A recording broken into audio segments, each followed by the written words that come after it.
Hello friends, welcome back to my channel. जैसे कि हम सब जानते हैं कि time is very precious and once lost will never come back. तो आज की वीडियो हमारी टाइम रिलेटेड वोकैबुलरी पर है, जहां पर हम कुछ एडवांस्ड इंग्लिश वर्ड्स स्टडी करेंगे with the exact meaning in Hindi and English, और उसको समझेंगे हम एक एग्जाम्पल सेंटेंस के साथ। तो चलिए, without wasting any further time, let us start the video. The first word is antediluvian। सीधी प्रोनाउंसिएशन antediluvian। इसका मीनिंग होता है a very old fashioned, literary dating from before Noah's flood. तो ये जो फ्लड यहाँ पर मेंशन्ड है, ये बाइबल जो होली बुक क्रिश्चियंस की होती है उसको रिप्रेजेंट कर रहा है, और ये जो एंटीडिलुवियन टाइम है ये उस फ्लड से पहले का टाइम है। तो ये बहुत पुराने टाइम को रिप्रेजेंट करता है। इसका हिंदी में मीनिंग होगा रूढ़िवादी या फिर पुराना। तो अगर हम कहें कि इस इंसान के बहुत पुराने विचार हैं, तो हम कह सकते हैं कि ही या फिर she has antediluvian ideas. Let us understand this by an example sentence. Example है, some people are very much comfortable with the antediluvian ideas, they do anything to resist the change. कुछ लोग अपने पुराने विचारों से इतने सहज होते हैं, इतने कंफर्टेबल होते हैं कि कोई भी जो चेंज होगा, कोई भी जो परिवर्तन होगा, उसको रेजिस्ट करने के लिए या उसका विरोध करने के लिए वो कुछ भी करेंगे। So this is antediluvian. Now the next word is epoch. सीधी प्रोनाउंसिएशन ईपॉक। इसका मीनिंग होता है point in time beginning a new period.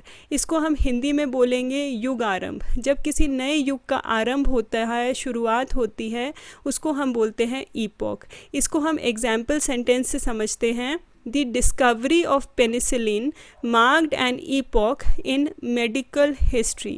जो पेनिसिलिन है उसका जो आविष्कार है वो मेडिकल हिस्ट्री में या फिर चिकित्सा के इतिहास में एक नए युग के आरंभ को चिन्हित करता है। सो दिस इज़ epoch.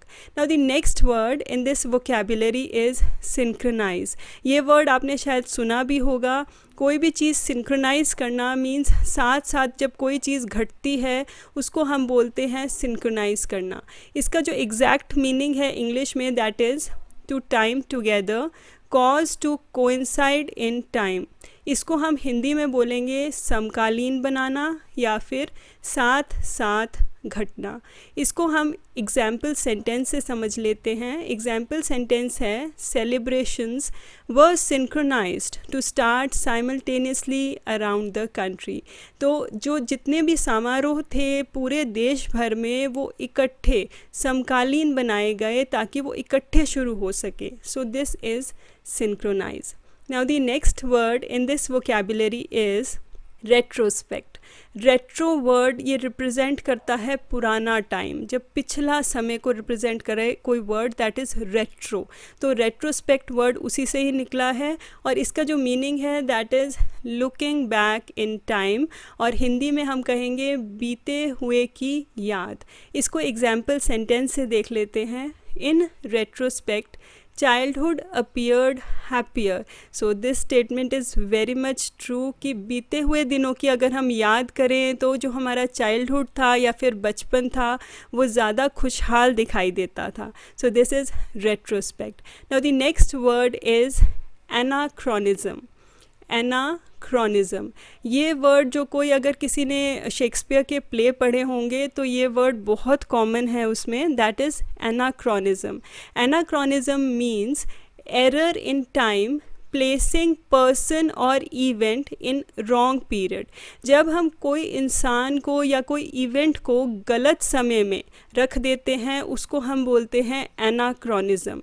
इसको हम हिंदी में कहें तो ये काल भ्रम या फिर तिथि व समय की अशुद्धता को रिप्रेजेंट करता है। इसको एग्जाम्पल सेंटेंस से समझते हैं। दी clock in Shakespeare's play is an anachronism, striking hours 1300 years before clockwork came into use. तो इसका मतलब है कि जब शेक्सपियर ने जो प्ले लिखा था उसमें जो क्लॉक का यूज़ हुआ है वो उसने उस समय प्लेस करी जब क्लॉक इन्वेंट हुई ही नहीं थी. वो जो प्ले था वो समय रिप्रेजेंट कर रहा था 1300 years before the clock was invented. तो this is an example of anachronism. Now the next word is protracted. Protracted means longer than expected, और हिंदी में लंबा या फिर दीर्घ. जो समय हम सोचते हैं जब उससे ज़्यादा समय लग जाता है उसको हम बोलते हैं protracted. इसका जो एग्जाम्पल सेंटेंस है that is business deals are only completed after protracted negotiations. जो व्यापार संबंधी सौदे होते हैं वो बहुत लंबी बातचीत के बाद ही पूरे हो सकते हैं या पूरे हो पाते हैं. So this is protracted. Now the next word is eon. A is silent over here, तो इसको हम बोलेंगे ईयन. इसका जो एग्जाम्पल सेंटेंस है इमेजरेबली लॉन्ग टाइम, जब बहुत लंबा समय हो जाता है उसको हम बोलते हैं ईयन. अब इसको हिंदी में कहें तो दिस इज़ अनंत काल या फिर युग. तो इंग्लिश में इसको एरा भी बोल सकते हैं, दैट इज़ ERA. तो ये युग को रिप्रेजेंट करता है. इसको हम एग्जाम्पल सेंटेंस से देखते हैं. The history of human civilization is but a moment in the eon of creation. जो human civilization है, जो मानव की जो सभ्यता है, जो उसका इतिहास है, वो पूरी सृष्टि के युग में एक पल के समान है. So this is eon. Now the next word is diurnal. Diurnal means during the day या फिर डे टाइम, और हिंदी में दिनचर. इसका एग्जाम्पल सेंटेंस है bats are not diurnal creatures. जो चमगादड़ हैं वो दिनचर जीव नहीं हैं. They are nocturnal animals, means वो रात के समय एक्टिव रहते हैं, वो दिन के समय एक्टिव नहीं रहते. So that was all about these time related vocabulary words. Friends, I hope कि आपकी वोकैबुलरी में कुछ नए वर्ड्स ज़रूर ऐड हुए होंगे. सो if you like the video, please do hit the like and share button, and if you have not yet subscribed the channel, please do subscribe it also. Thanks for watching, and bye bye until we meet in the next video. Thank you.